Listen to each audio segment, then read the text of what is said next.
No, really, it's all right. We want to do everything we can for the domain. Yes, and to be completely fair, I'm the one who caused this terrible mess in the first place. Oh? What happened? Did Paimon miss something? Hello, you two. Lessig was just telling us what happened. Perhaps you should allow me to explain. I'm afraid it was I who caused all this trouble in the domain. Yes, it was Lessig. To be precise, I saw a most exquisite water orb at the entrance of the domain. It reminded me of an astrolabe my grandfather gave me when I was 7 years old. I was curious if it could rotate, so I reached out and touched it. Little did I know that it was the core of this entire domain. What I mean to say is, I knew something was wrong as soon as the whole place started flipping. It's not just your fault. I failed in my responsibilities as the caretaker here. Oh, I knew I should have put the core somewhere more secure. Oh, you mean the big ball of water at the entrance? Yes, that's the one. Anyway, after giving it some thought, Lessig has offered to perform some more repairs and maintenance to help support the domain. But we were concerned he wouldn't be able to handle it all alone, so Eula and I will also stay here to lend him a hand. But don't be mistaken. I'm not doing this out of the kindness of my heart like Kale. My job is purely to monitor and ensure that Lessig doesn't cause any more trouble here. Oh, sure. I don't think anyone's buying that anymore, Eula. Though I do remember that Amber mentioned we should just nod and agree when you act like this.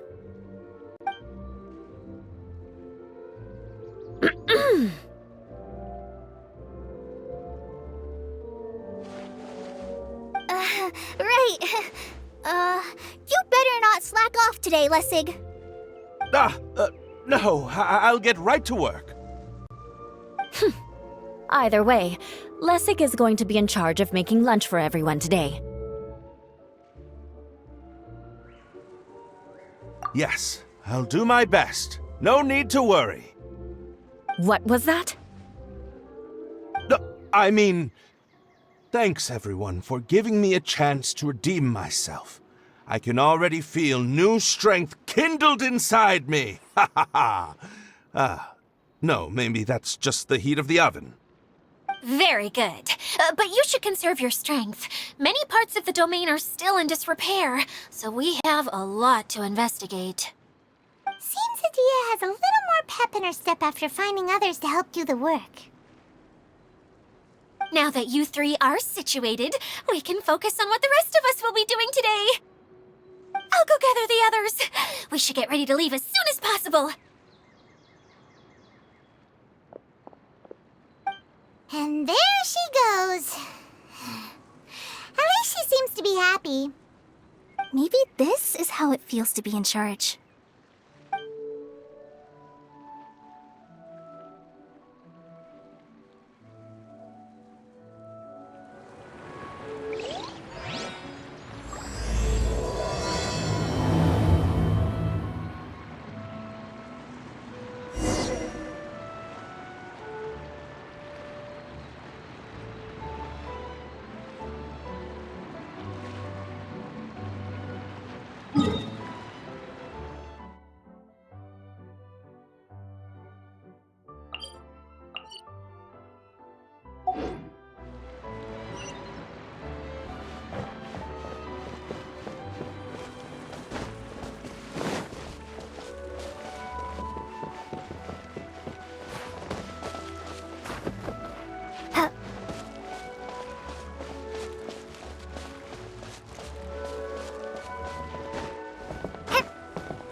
going now?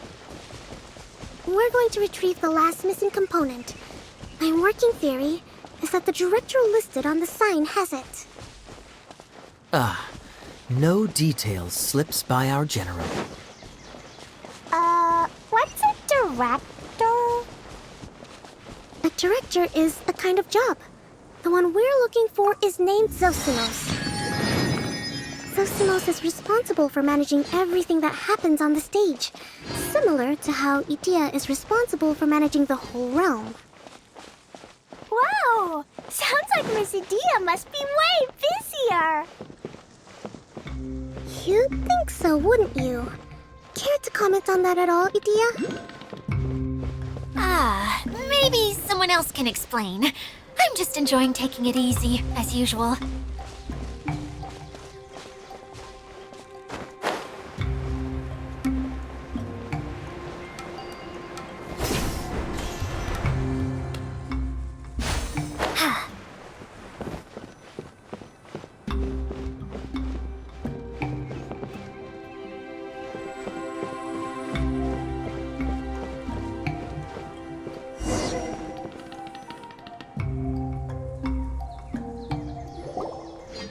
The director doesn't get out much. He's almost always cooped up in his treehouse making props or writing scripts.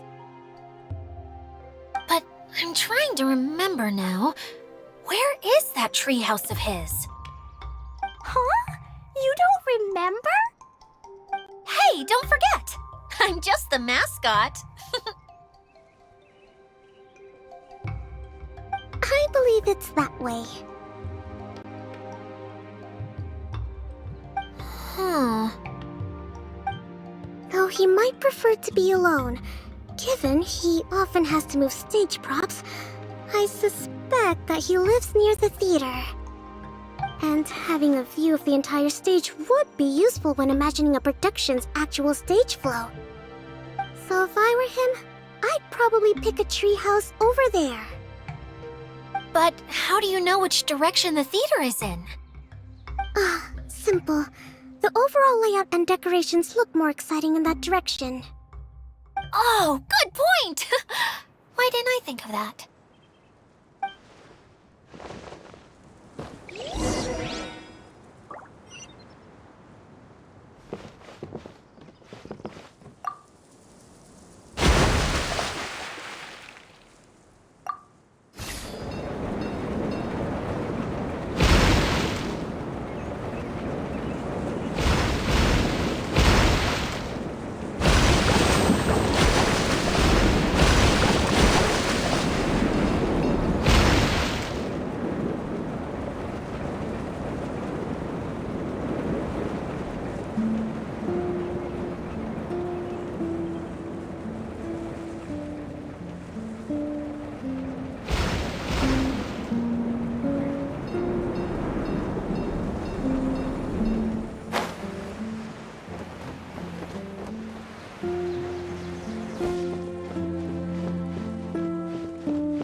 Where did that blasted automation mechanism go?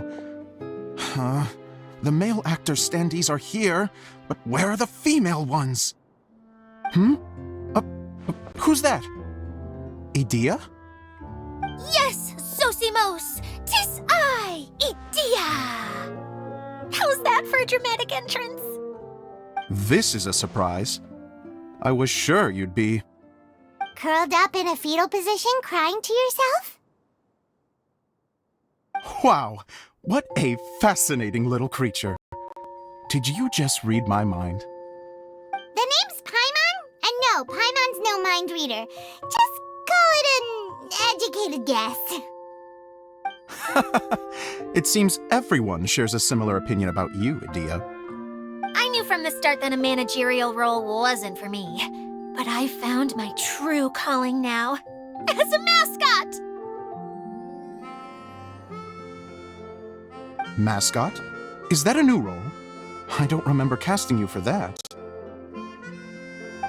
Okay, enough about me. I'm just here to introduce you to some new friends of mine.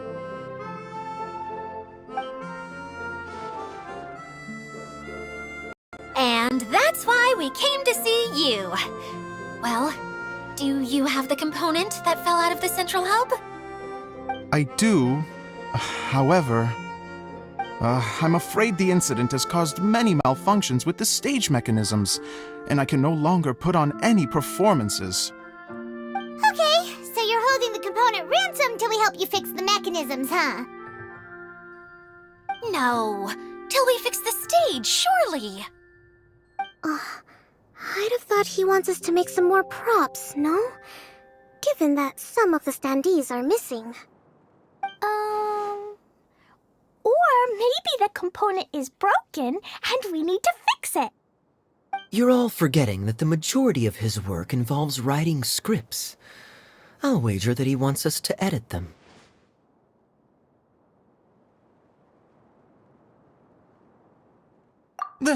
What has gotten into you all? What sort of person do you take me for, The component is safe and sound. I can give it to you now if you'd like. Although I was hoping that maybe you might be willing to help rescue my show? You're a big group. I have lots of roles to fill. It would really speed up the casting. A show? That sounds fun! I want to help! Can we? Also, truth be told, I've hit a bit of a roadblock in my script and was just thinking about how to move the story forward. And then you all showed up. Suddenly, I got my muse back. I don't know how to explain it, but something about seeing all of you finally helped me figure out how to continue my script. Huh? You mean that story you've been stuck on forever? Are you serious? You really think you can finish it now? Yes, really. Just give me a little time, and I'll write it all up. In the meantime, I'll leave things to you, Edea. Whoa! And he's off to write the script! Zosimos has always wanted to write an epic story about a thief and a mage. Apparently, he got the idea from some rumors that were swirling around, but he only got as far as writing the intro before writer's block set in. Why don't you all take some time for yourselves while I see what I can do? We'll reconvene after the director finishes his script.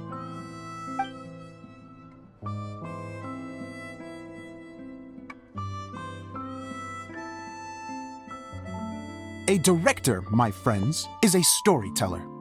And the key ingredient to every good story is inspiration. The moment I laid eyes on General Sangonomiya, inspiration hit me for a brand new character. The heroine was the missing piece of the puzzle. The rest of the story flowed naturally from there, and now it's finished. So please, take a look through your scripts, and we will tell this story together.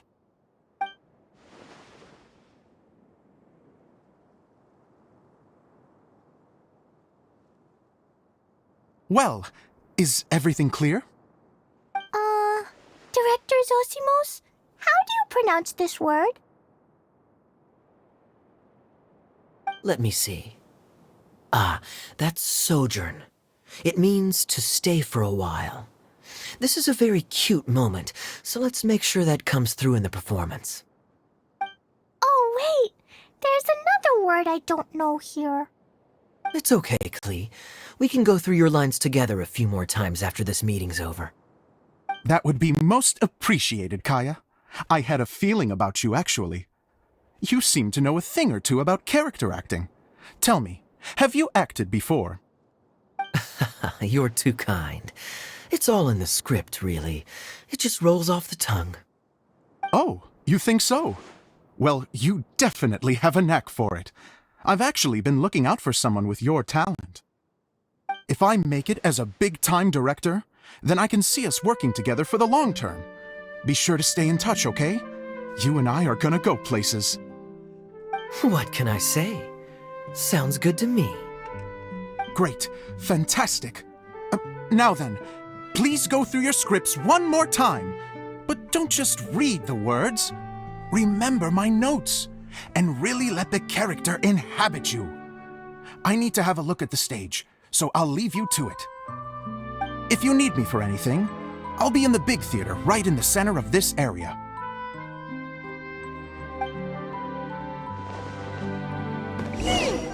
Wonder what the theaters are like here.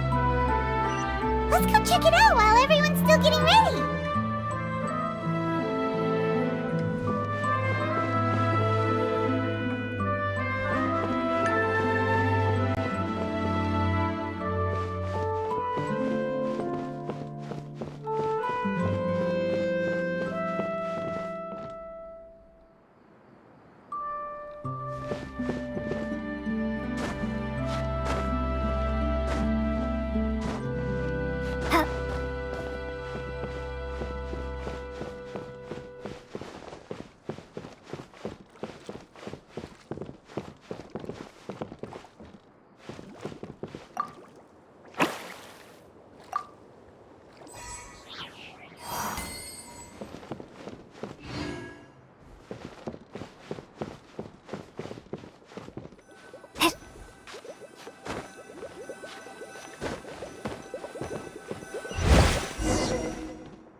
I'll keep this close.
Where did it go?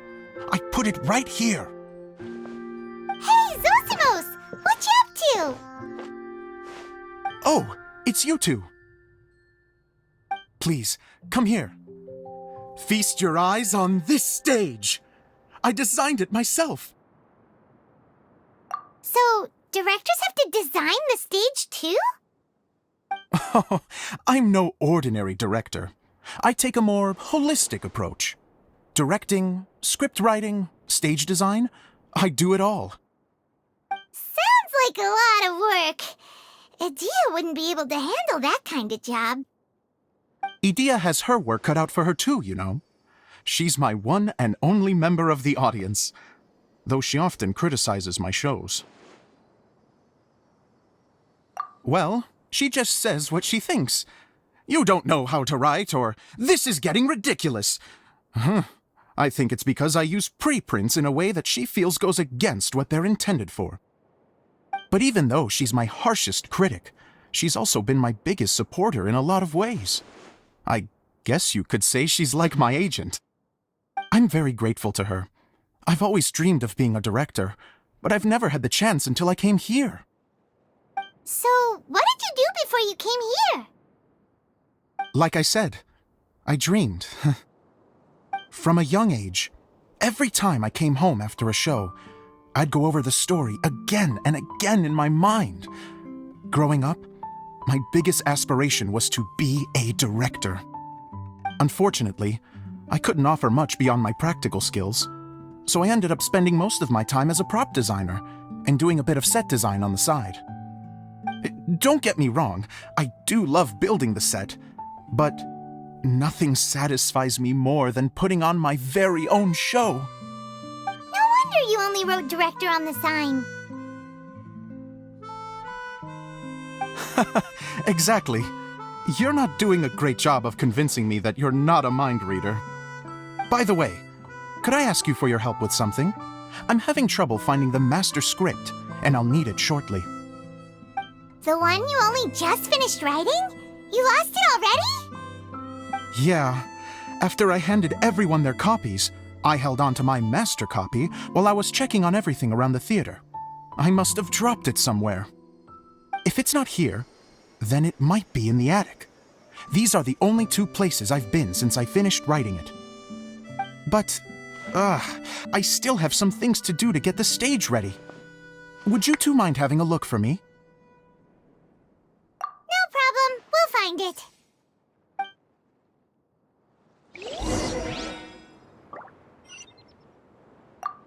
The thicket board's mechanism should be functioning. Let's see. There's the lights. Oh, and the microphones.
Script.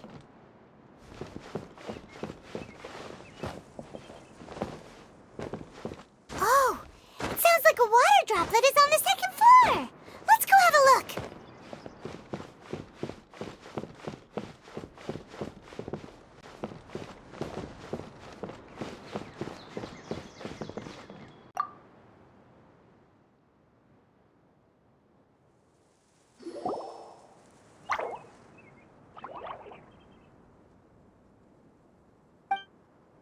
Wow, this is a lot of scripts. Looks like the water droplet has been managing them for the director. Most of them look like works in progress. Then it should be the one that's finished. Okay, let's look for the thickest one and then check the ending. This is the only script that fits the bill. Plus, it looks pretty new. This must be the master script. Let's go give it to Director Zosimos.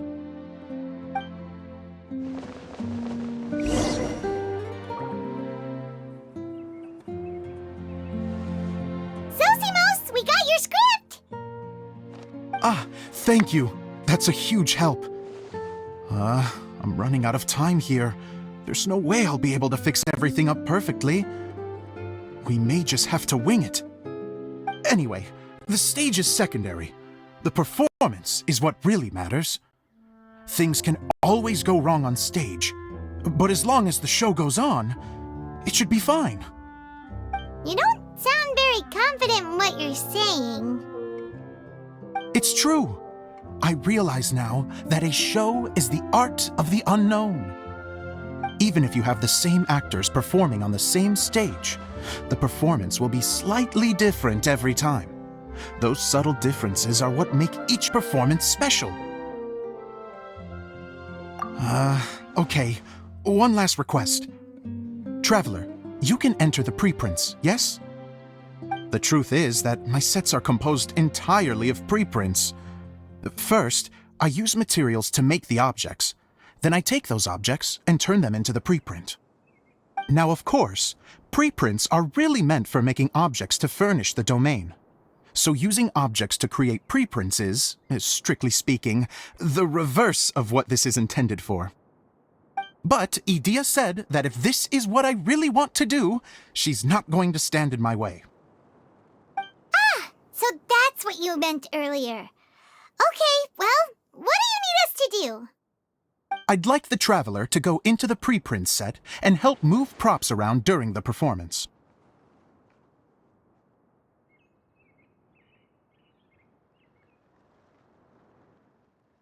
The reason is, Oh,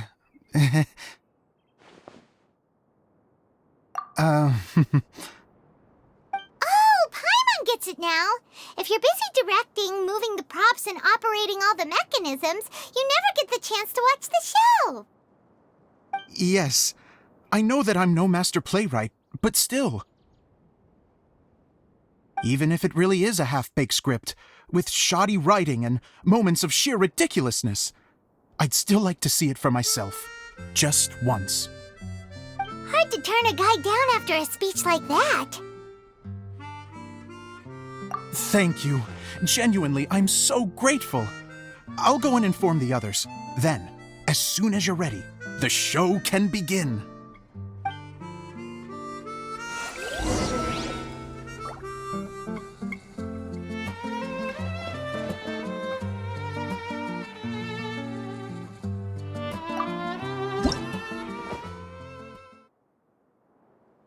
Long, long ago, there was a great thief. He lived in a land where the light did not shine, where all suffered in the darkness. People call me... Sorry, Kaya. Directly into the microphone, please. Otherwise your voice'll... Okay. They call me the Dagger Bandit, but no one sees that I rob the rich and give to the poor. Here in the dark, evildoers run rampant in the shadows, while the good, honest folk stumble blindly on, just trying to find a way through.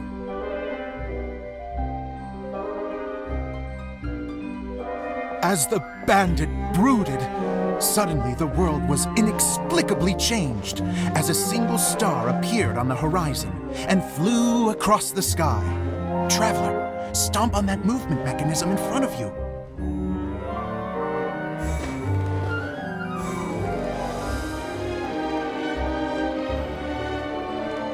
Light.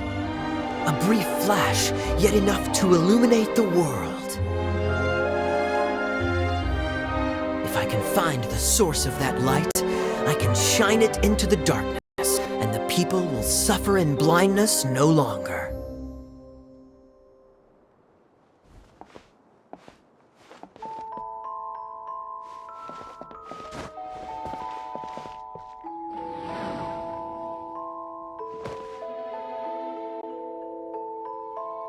Without a moment to spare, he set off to follow the star's course. All the while, the star kept moving through the sky.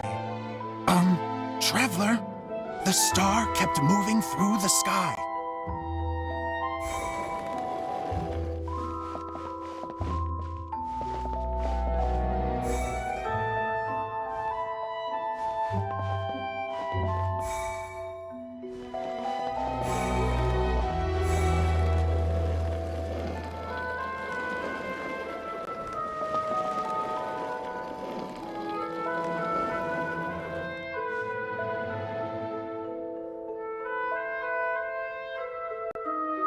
Looks like I have to go through the desert.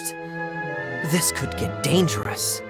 If everything he'd heard was to be believed, the desert ahead was a no-man's land filled with horrors. Worse still, the star had landed in the most difficult-to-reach location, surrounded by sheer cliffs, but he was determined to press onward.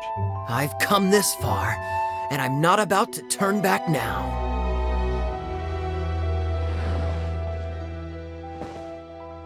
The Dagger Bandit trekked deep into the desert wasteland. Yet when he finally arrived at his destination, he found not a fallen star, but a young girl, dressed in white. How strange. I'm positive this is where the star landed. Young lady, do you know where the light has gone?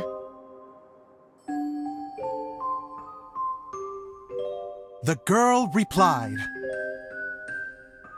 Traveler from afar, the light you seek is only a bottled flame. But the flame has now died, and its light is long gone.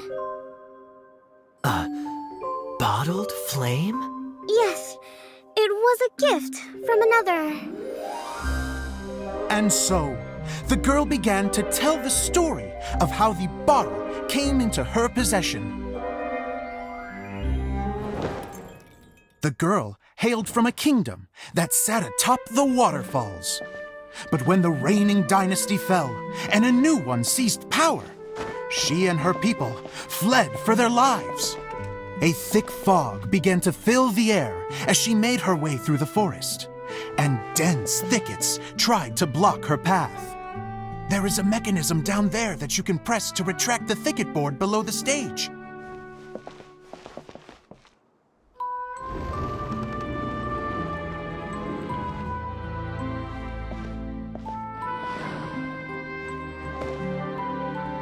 If I only had a lamp to guide me through this wretched forest, then I could survive. With scratches covering her arms and legs, the girl pressed through the pain and made her way forward. The road ahead was arduous, but she was determined to press onward. I've come this far, and I'm not about to turn back now.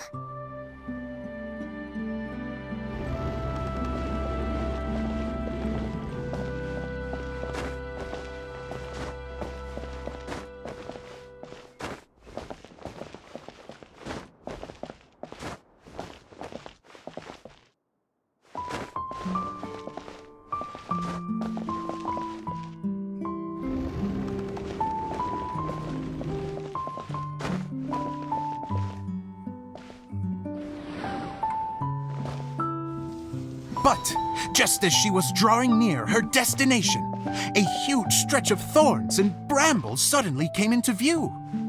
Despair set in and began to weigh on her heart.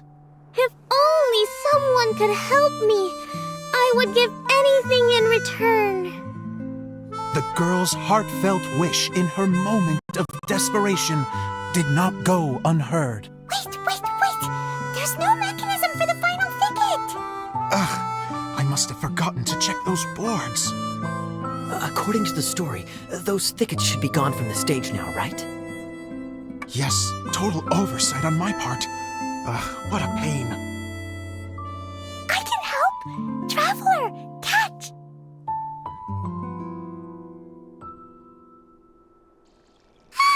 It's a Jumpy Dumpty!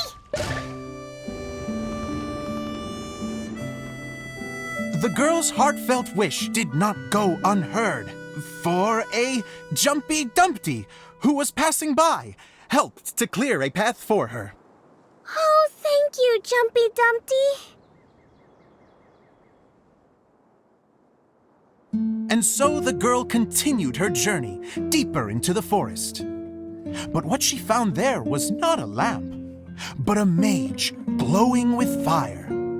So, just to clarify, it was supposed to be the mage who helped burn a path through the thicket. Save it for the end, man! The mage took pity on the girl and handed her a bottle.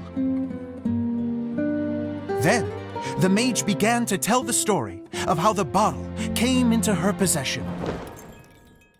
The fiery mage had an adventurous spirit and enjoyed taking long journeys. On one such journey, while taking rest in an oasis, she found a beautiful bottle by a crescent-shaped lake. Klee, quick! Get in the light. She was an extraordinary mage, with the power to grant people their wishes. She turned the bottle into a thing of equally extraordinary power. But the only place that it could make wishes come true was inside of the bottle. Oh me! Oh my! Look at this wonderful bottle of mine! It could make a fine toy! But better still, a sojourner's home! The fiery mage blew into the bottle, allowing it to grant one single wish outside its glass walls. Oh, am I supposed to blow into it? Whoa, it lit up! A flame was kindled within the bottle, and it began to glow a fiery red, just like the mage herself.